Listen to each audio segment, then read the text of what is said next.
ಸಮಸ್ತ ಕೇವಲಿಗಳಿಗೆ ಜಯವಾಗಲಿ, ಸಮಸ್ತ ಗುರುಗಳಿಗೆ ಜಯವಾಗಲಿ. ಮರೆಯುವುದರ ಬಗ್ಗೆ ಒಂದು ವಿಷಯ ಅಂದರೆ, ಜ್ಞಾನಾವರಣೆಯ ಕರ್ಮದಿಂದಾಗಿ ಜೀವ ಎಷ್ಟು ಬೇಗವಾಗಿ ಮರಿತದೆ ಅನ್ನೋದಕ್ಕೆ ಒಂದು ಉದಾಹರಣೆ. ಒಂದು ಸಲ ಒಂದು ಊರಿನಲ್ಲಿ ಬಹಳ ಜನ ಬಹಳ ಮನೆಗಳಿದ್ದು, ಬಹಳ ಹೆಣ್ಮಕ್ಳನ್ನ ಅವರು ಮದುವೆ ಮಾಡಿ ಬೇರೆ ಬೇರೆ ಕಡೆ ಕೊಟ್ಟಿದ್ರು. ದೊಡ್ಡ ಊರು ಅಂದಮೇಲೆ ಇದು ಸಹಜ. ಅಷ್ಟಾದ್ಮೇಲೆ ಆ ಊರಿನಲ್ಲಿ ಜಾತ್ರೆ ನಡೀತಿತ್ತು. ಆವಾಗ ಎಲ್ಲ ಹೆಣ್ಮಕ್ಳನ್ನ ಅಂದ್ರೆ ತವ್ರ ಮನೆಗೆ ಕರೆಸ್ತಾ ಇದ್ರು. 3 ಜನ ಹೆಣ್ಮಕ್ಳದ್ದು ಅಂದ್ರೆ 2-3 ವರ್ಷದಲ್ಲಿ ಮದುವೆಗಳು ಆಗಿದ್ದು. ಆವಾಗ ಆ 3 ಜನ ಗೆಳತಿಯರು ಜಾತ್ರೆಯ ಒಂದು ಸರ್ಕಲ್ನಲ್ಲಿ ಬಂದು ಸೇರಿದರು. ಆವಾಗ ಮಾತುಗಳು ಪ್ರಾರಂಭ ಆದವು. ಅದ್ರ ಬಗ್ಗೆ ನಾನೇನು ಬಹಳ ವಿಸ್ತಾರವಾಗಿ ಹೇಳೋದು ಬೇಡ ನಿಮ್ಗೆ. ಮಾತು ಪ್ರಾರಂಭ ಆಯ್ತು. ಪ್ರಾರಂಭ ಆಗ್ತಾ ಆಯ್ತಪ್ಪ, ನಿನ್ನ ಗಂಡ ಹೇಗೆ ಇಲ್ಲಿಗ ಕೇಳೋದಿಕ್ಕೆ ಪ್ರಾರಂಭ ಆಯ್ತು. ಅವಾಗ ಒಬ್ಳು ಹೇಳಲು, ನನ್ನ ಗಂಡ ಎಲ್ಲದರಲ್ಲೂ ಪರವಾಗಿಲ್ಲ, ಆದ್ರೆ ಏನ್ ಹೇಳಿದ್ರು ಮರಿತಾನ, ಏನ್ ಮಾಡ್ರು ಮರಿತಾನ. ಉಳಿದವರಿಗೆ 2 ಜನಕ್ಕೆ ಆಶ್ಚರ್ಯ ಆಯ್ತು. ಏನೇನು ಮರಿತಾನೆ ಅವನು? ಬೆಳಿಗ್ಗೆ ಹೇಳ್ತಾನೆ, ಸ್ನಾನ ಮಾಡ್ತಾನೆ, ಬರ್ತಾನೆ, 1-2-3 ಚಪಾತಿ ತಿಂತಾನೆ, ಮತ್ತೋಗಿ ಸ್ನಾನ ಮಾಡ್ತಾನೆ, ಮತ್ತೆ ಬಂದು ಕೂತ್ಕೊಂತಾನೆ, ಮತ್ತೊಂದೆರಡು ಚಪಾತಿ ತಿಂತಾನೆ, ಮತ್ತೋಗಿ ಸ್ನಾನ ಮಾಡ್ತಾನೆ.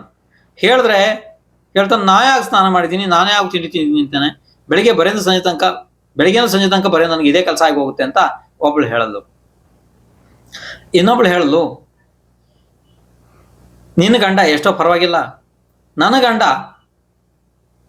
ಈ ವಿಷಯದಲ್ಲಿ ಇನ್ನೂ ಜಾಸ್ತಿ ಮರಿತಾನೆ ಅಂತ ಹೇಳಲು. ಅಪ್ಪ, ಇದಕ್ಕಿಂತ ಜಾಸ್ತಿ ಮರಿತಾನ? ಹಾಗಾದ್ರೂ ಏನು ಮರಿತಾನ ಅವನು? ಮೊನ್ನೆ ಯಾರ್ದೋ ಮದುವೆ ಇತ್ತು ಅಂತೇಳಿ ಶುಕ್ರವಾರ ನನ್ನನ್ನು ಅವರು ರೈಲ್ವೆ ಸ್ಟೇಷನ್ಗೆ ಕರ್ಕೊಂಡು ಹೋದ್ರು. ರೈಲು ಬರೋದು ಸ್ವಲ್ಪ ಹೊತ್ತು ತಡ ಇತ್ತು, ಒಂದು 10 ನಿಮಿಷ. ನನ್ನನ್ನು ಅಲ್ಲಿ ಕೂರಿಸಿದ್ರು. ಎಲ್ಲಿಗೂ ಏನೋ ಬೇಕು ಅಂತ ಹೇಳಿ ಅವರು ಹೋದ್ರು. ಅಲ್ಲಿಂದ ನೇರವಾಗಿ ಮನೆಗೆ ಬಂದಿದ್ದಾರೆ. ನಾನು ಅಲ್ಲಿ 2 ಗಂಟೆ ಕಾದು ಮನೆಗೆ ಬಂದಿದ್ದೇನೆ. ಮನೆಗೆ ಬಂದು ನೋಡಿದ್ರೆ ಇವರು ಮನೆಯಲ್ಲಿದ್ದಾರೆ. ನನಗೆ ಹೇಳುತ್ತಿದ್ದಾರೆ, ಎಲ್ಲಿಗೆ ಹೋಗಿದೆ ನೀವು ಅಂತ ಹೇಳಿ ನನಗೆ ಬಯೋದಿಕ್ಕೆ ಪ್ರಾರಂಭ ಮಾಡೋದು. ಇಂಥ ಪರಿಸ್ಥಿತಿ ನನ್ನ ಗಂಡಂತು ಅಂತ ಹೇಳಿ ಹೇಳಲು. ಇನ್ನೊಬ್ಬಳಿದ್ದವಳು ಅಳೋದಿಕ್ಕೆ ಪ್ರಾರಂಭ ಮಾಡಿದ್ಲು, 3ನೇ ಅವಳು. ಇವರಿಬ್ರು ಸಮಾಧಾನ ಮಾಡಿದ್ರು. ಯಾಕೆ, ಏನಾಯ್ತು, ನಿನ್ನ ಗಂಡಂದು ಏನು ಸಮಸ್ಯೆ? ಅದಕ್ಕೆ ಅವಳು ಹೇಳಲು, ನಿಮ್ಮ ಗಂಡದಿರಿ ಎಷ್ಟೋ ಪರವಾಗಿಲ್ಲ, ನನ್ನ ಗಂಡನ ಪರಿಸ್ಥಿತಿ ಇನ್ನೂ ಘೋರ ಅಂತ ಹೇಳಲು. ಹಾಗೆ ಉಳಿದವ್ರು 2 ಜನ ಕೇಳಿದ್ರು, ಇನ್ನೂ ಘೋರ ಅಂತಂದ್ರೆ ಹಾಗಾದ್ರೆ ನಿನ್ನ ಗಂಡ ಇನ್ನೂ ಹೇಳು ಅಂತೇಳಿ ಸಮಾಧಾನ ಮಾಡಿ ಹೇಳ್ಸೋದಕ್ಕೆ ಪ್ರಾರಂಭ ಮಾಡೋದು. ಏನಾಯ್ತು ಹೇಳು? ಅವಳು ಹೇಳಲು, ಮೊನ್ನೆ ಶನಿವಾರ ನಮ್ಮ ಊರಿನಲ್ಲಿ ಸಂತೆ ಇತ್ತು. ನಮ್ಮ ಮನೆಯವರು ಯಾವಾಗಲೂ ಅಂಗಡಿಯಲ್ಲಿ ಕೆಲಸ ಮಾಡುವವರು. ನನಗೆ ಸಂಜೆ 5 ಗಂಟೆಗೆ ಸಂತೆಯಿಂದ ಸ್ವಲ್ಪ ಸಾಮಗ್ರಿ ತರೋದಿತ್ತು, ಅಂದ್ರೆ ತರಕಾರಿ ಪಲ್ಯಗಳೆಲ್ಲ ತರೋದಿತ್ತು. ನಾನು ಹೊಸ ಸೀರೆಯನ್ನ ಉಟ್ಟುಕೊಂಡು ಸಂತೆಗೆ ಹೋದೆ. ನಮ್ಮ ಮನೆಯವರಿಗೆ ಏನು ಬೇಕಾಗಿತ್ತೋ ಏನೋ ನನಗೆ ಗೊತ್ತಿಲ್ಲ, ಅವರು ಕೂಡ ಸಂತೆಗೆ ಬಂದಿದ್ರು. ದೂರದಿಂದ ನನ್ನನ್ನು ನೋಡಿದ್ರು, ನನ್ನ ಹತ್ರ ಬಂದ್ರು. ನಗು ಇಲ್ಲ ಮುಖದಲ್ಲಿ. ನನಗೆ ಹೆದರಿಕೆ ಆಯ್ತು, ಏನು ಬೈತಾರೋ ಏನು ಹೇಳ್ತಾರೆ ಅಂತ ಹೇಳಿ. ಹತ್ತಿರ ಬಂದ್ರು.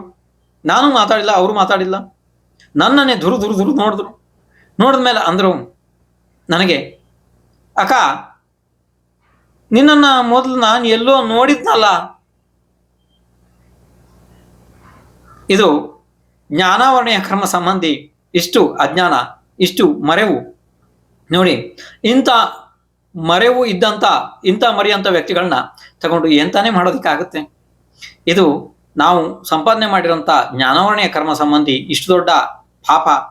ಈ ಪದೇ ಮರ್ತು ಹೋಗೋದು ಕೂಡ ನಮಗೆ ಅದೊಂದು ರೀತಿ ದೊಡ್ಡ ಪಾಪನೇ. ಅದು ಆ ಪಾಪದ ಕ್ಷಯಕ್ಕೋಸ್ಕರ ನಾವು ಸತತ ಜ್ಞಾನಾಭ್ಯಾಸವನ್ನ ಮಾಡಬೇಕು.